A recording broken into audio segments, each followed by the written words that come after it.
All right, bat and lead off. Josh, how's it going? Hope you and family are doing well. Um, what have you learned about Cam Newton so far? I know you haven't been able to coach him on the field yet, but have you gotten to meet him much? Have you been able to watch him throw? Just what do you know about him? And are you excited to have a mobile quarterback? I know you drafted Tebow back in the day. Are you excited to have a more mobile quarterback and have that element in your offense now? Thanks for the opening. Where my family and I are doing well. I hope you guys are all doing the same. Yes, I have obviously had an opportunity to meet and get to know Cam. I think it's like all new relationships, you kind of go through a process of just learning each other. And we have a lot of players, honestly, that we've actually met in person for the first time in the last few days. Cam being one of them. So, it's a different challenge. It's a new year.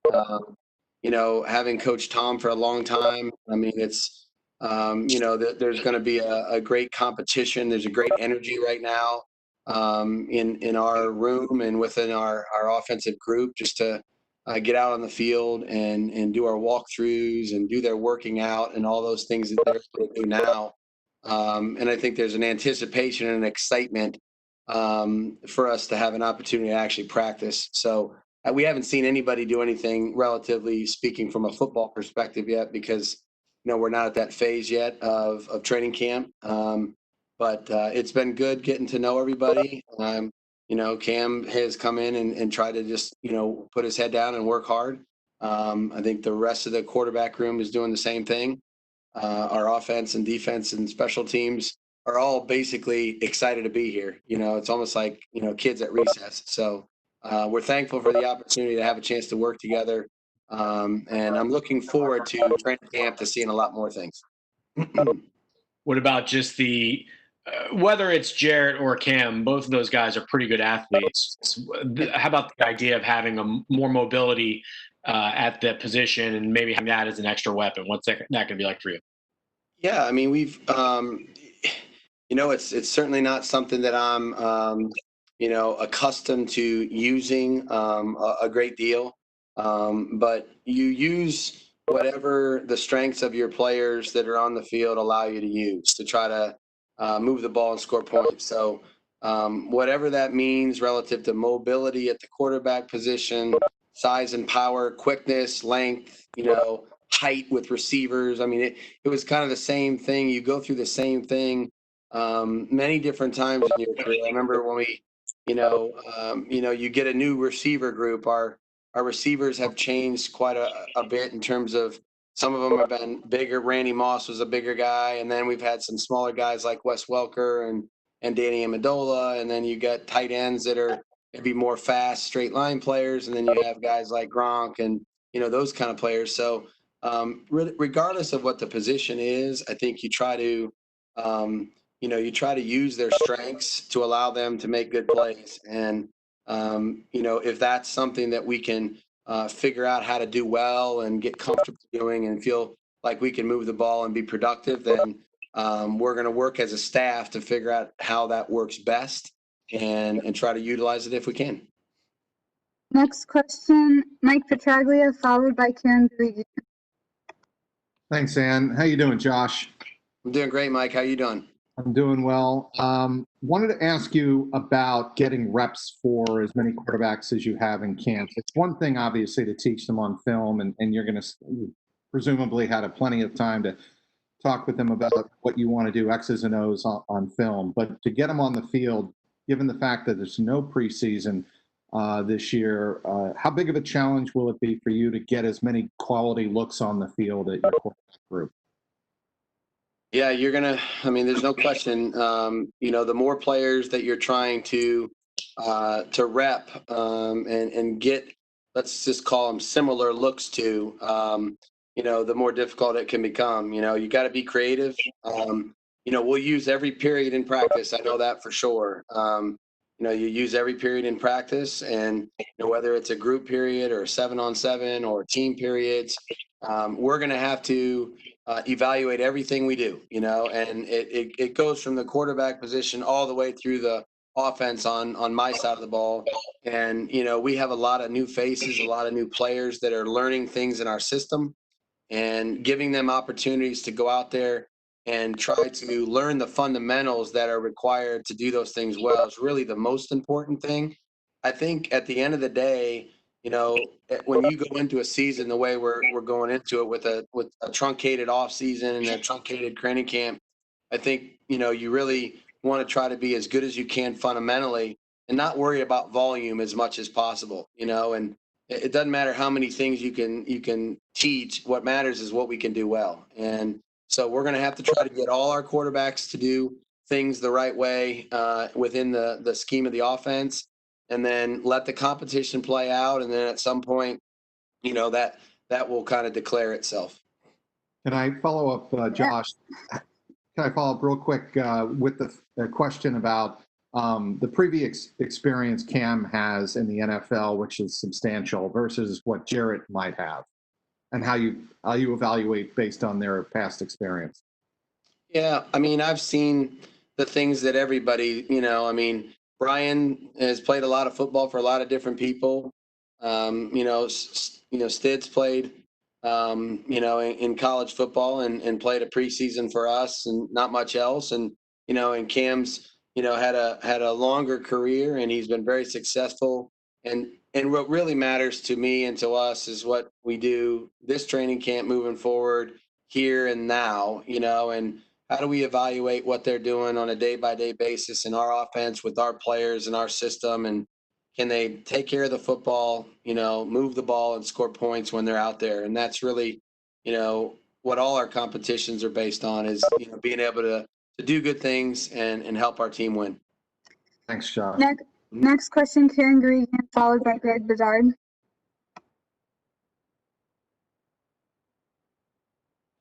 Hi, Josh. How you doing? Good, Karen. How are you? Good, thanks. I was just wondering, with Cam coming into a situation a little bit behind the others, given they sort of know the playbook and he doesn't. I even think he referred to it as calculus. Is there any way for you to help him or adapt him with this crash course, or is it just something he's going to have to do on his own?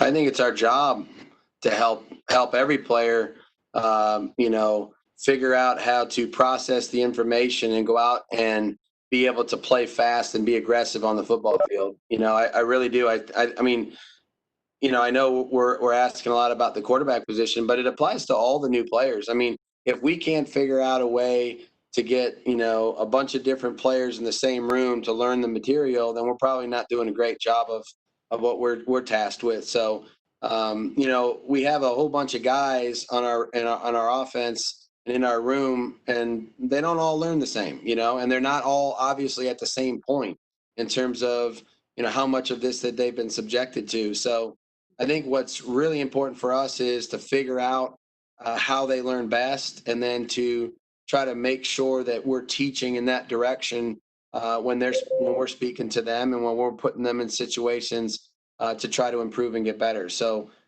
we definitely have to, we have to do that in all our rooms. Honestly, I mean, we have offensive linemen that have never, they haven't been on the field, haven't set foot on the field, haven't done anything. Same thing with the receiver room, tight ends. We got a lot of young tight ends. So we all have to be able to be adjustable, and we have to the goal is for our group and then our offense to go out there and know what to do and be able to execute and play well. So we're going to have to figure out ways to do that regardless of the position. Yeah. Have you gotten any sense of Cam and his learning process yet, even from the few days you've been with him? Yeah, he's a smart football player. He's played a lot of football. He's seen a lot of stuff. So, guys in our league, I think, rarely have the type of success that a player like he has had in his past without, understanding the game. So he learns well. And like I said, we're in the middle of this process of trying to get him caught up along with a lot of the new guys to learn what we want them to do. And we'll just keep working at it every day. I know they have a great spirit and demeanor about themselves, and they're working at it really hard. And we'll see how far we can take it by the time we're ready to play, And I think the other thing is whatever whatever we don't do well, we don't do it. You know what I mean? And that's really an important thing and an important factor for us to keep in mind. Like, doesn't matter how much I want to do well. What matters is what we actually can do well, you know? And so whatever that is, then we'll try to win that way. Thank you, Josh. Yep. Hey, Josh. My question relates to the opt-outs as far as the offense. Obviously, you deal with what you have on the roster, and right now you haven't made any additions, veterans-wise. But what can you tell us about guys like Yodi, Kajust, Corey Cunningham, as far as how you see right tackle right now?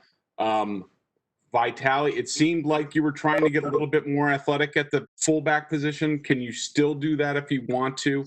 And also losing Lacoste at tight end, sort of how that affects things right now. Yeah. First thing I'd say is I respect all those guys for making their own decisions. I mean, it's their choice, and we all have to do what's best for our personal situations and our family. And we love those guys and have a great deal of respect for them. So we're going to miss them, and I think what we're doing now is again, without having been out in the practice field and done much work where we can actually see anybody do much. We're teaching a lot of guys different spots. All the tackles are, we rarely teach somebody one spot on the line, so guys are trying to work in their mind mentally, left tackle, right tackle, walkthroughs, those kind of things to prepare for, the coming days and weeks when we actually have an opportunity to go out there and practice and see how it all shakes out. I think our goal is always to put our best 5 linemen out there, so whether, whoever that person ends up being at right tackle, I just hope he's the best player, because our evaluation should be, how do we put the best group of 5 out there that can play well together? So Yadni, Yadni hasn't practiced here. Corey didn't have really a training camp last year. Jermaine Illuminor didn't have a training camp last year. You know what I mean? So we're going to get to know these guys along with the guys that we just drafted and figure out kind of how do we need to slot them eventually, and what's the best fit. But there's no question in my mind you have to have some versatility. And that's what we're really trying to train them to be able to do now so that they have more chances to compete at multiple spots on the front. If we just plug them into one spot only, we'd probably limit their opportunity to play. So we're going to teach them a lot of different spots, and Carmen Cole are doing a great job of doing that and trying to get those guys ready to go when we're able to practice. Next question, Mike Giardi, followed by Tom Curran. Josh, good to see you again. Hey, Mike. Curious if you almost feel like you have to relearn yourself or reinvent yourself, because obviously this offense has been something that has developed from Charlie and yourself and Bill O'Brien, but with Tom as the quarterback, and now you're looking at different pieces with different skill sets. How do you sort of view your approach this year and how you attack the offense? Try to keep it the same mentality, but adapt it to the players that we have, and I'm thankful for the experiences that I've had when I didn't have Tom, believe me, nobody was happier to have him out there when he was out there for all the years that I was fortunate to coach him. But I would say that, I did have some experience with the Matt Castle year, which I learned a lot about, how to tailor something to somebody else's strengths. We had to play that 4-game stretch a handful of years ago with Jacoby and Jimmy. I thought that was helpful. And I've been away. I was away for 3 years. So trying to really adapt, it's not changing your system. It's adapting your system to the talents and strengths of your players. And so again, you just got to keep telling yourself, do I really want us to be good at this, or are we good at this? And there's things that I think you have to make a fine line. There's a fine line between, really pushing hard to try to keep working at something that you're just not showing much progress in versus, hey, you know what? We're a lot better at A, B, and C than we are at D, E, and F. Why don't we just do more A, B, and C, And so I think as a staff, we've really had a lot of conversations about those kind of things. Again, we can't make any declarations about what we're good at yet because we haven't practiced, So I think everybody's kind of chomping at the bit, eager to get out there and start to make, a few decisions about some things that we want to try to get good at. And if we're just ultimately not making a lot of progress, then we just got to shift gears and go in a different direction. But I'm going to lean on my experience, and then I'm going to lean on the staff, Coach Belichick, just to, let's be real with ourselves. You know what I mean? Like, yeah, we used to be good at that. We're not doing so hot at it. All right. So let's just scrap it for now and move in a different direction. We've tried to change like that, even though we had a similar, the same quarterback for many of those years. Our system wasn't always the same. Some years it was 12 personnel. Some years it was regular personnel with a fullback. Other years we were no huddle. So we've tried to do that with our system and our players in the past. I'd say the same thing is going to be applied this year. Thank you, Josh. Yep. Tom Curran, followed by Nora Princiotti. Josh, thank you. Tom? That was a great answer. That was a lot of insight you just spit out at us. Did I answer your question too? No, you didn't answer mine, but I thought that was good stuff because that's the essence of it, is like how you don't have the time to figure out if it's working or not. Are you this close or are you this far, I guess. So That was good. I don't want to belabor it. You already did that. Not belabored it, but anyway. How will Cam Newton respond to different styles of coaching maybe that he's not used to? We've talked about it a million times. Playing for New England is different. Tom is a different player. He responded to hard coaching. Mm-hmm. Everybody's different. What's your sense so far with Cam? And there's been conversation about it locally this week as to whether or not he could be. Would you assume that he'll take that as a challenge to say, I can deal with that? Knowing him how I do now, and again, that's not to say we've had a long relationship. I think he's a really good communicator.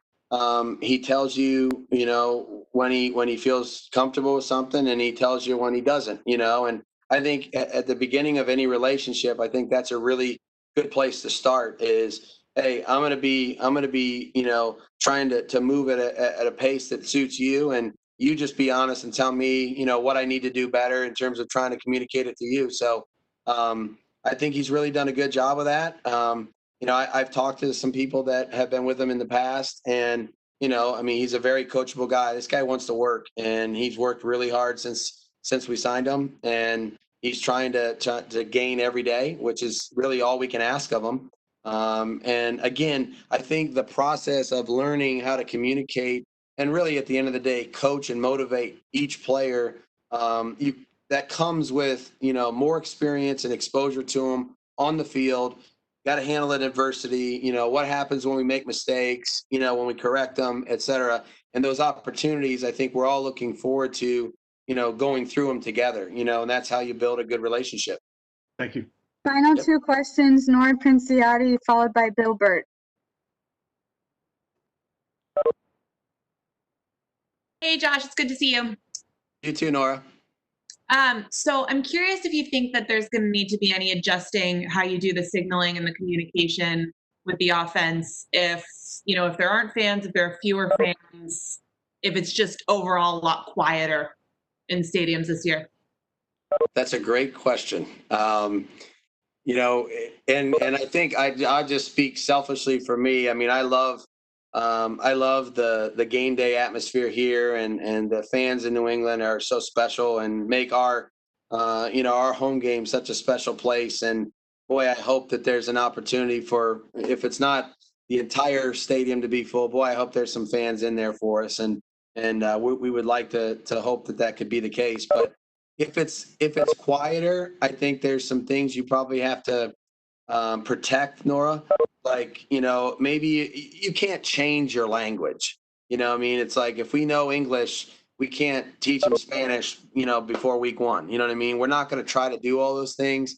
I think that you probably will self-scout yourself a little bit more with the television copy and figure out, because they have the mics all over the place. And so, you just got to be careful how much of what you're saying is easily detectable. And then all of a sudden, okay, I got to switch that. You know what I mean? So I think it's more about protecting yourself and not giving everything away, week after week. But I think right now, I think I'd go into the season and just say, look, well, let's be smart and, do what we do. And then if there's a pattern that develops or a tendency that's showing up, then I think we have to figure out how to adjust that and protect that.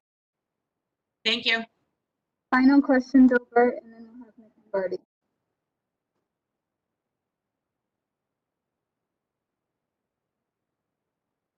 James Devlin is gone, and we haven't really talked to since he's been gone. But when we think of your offense over the years, the mid thousands, and maybe to a lesser extent the last year or two, but we talk about how you're able to scheme. In essence, though, we look at James Devlin's record when he played, when he was on the field at that Super Bowl. Go back to Kansas City game, a lot of big plays, and he was there. Basically, the importance of the fullback in what you do. Yeah, I think first of all, James Devlin's one of the toughest players, most unselfish players, and most versatile players we've had here, in my career, and gave a lot of himself for our team, and we won a lot because of it. And I think that position, in its own, just taken, in its own context, I think it really depends on who that player is. If you've got a guy that's really a tough, kind of a bull in a china shop mentality and go in there and block people and create holes for the backs, that's one thing. Some teams have maybe a more athletic, more athletic guy and do some other things with him.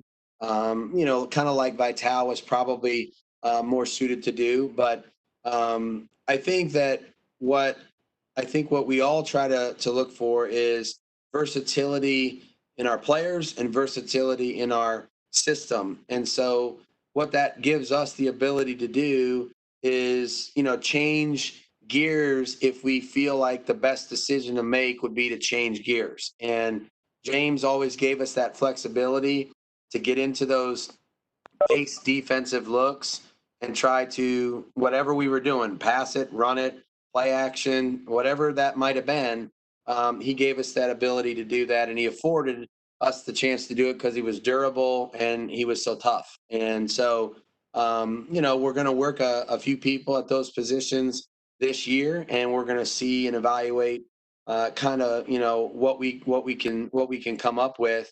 I know we had, a year back, I believe it was 15, when James broke the bone in his leg in the preseason, and it's hard to replace a singular guy that's that specific sometimes, and we kind of went away from it a little bit that year, and we'll see how much depth we can provide ourselves with the guys we have on the roster. We're going to give a lot of people chances and see how far we can take it in training camp.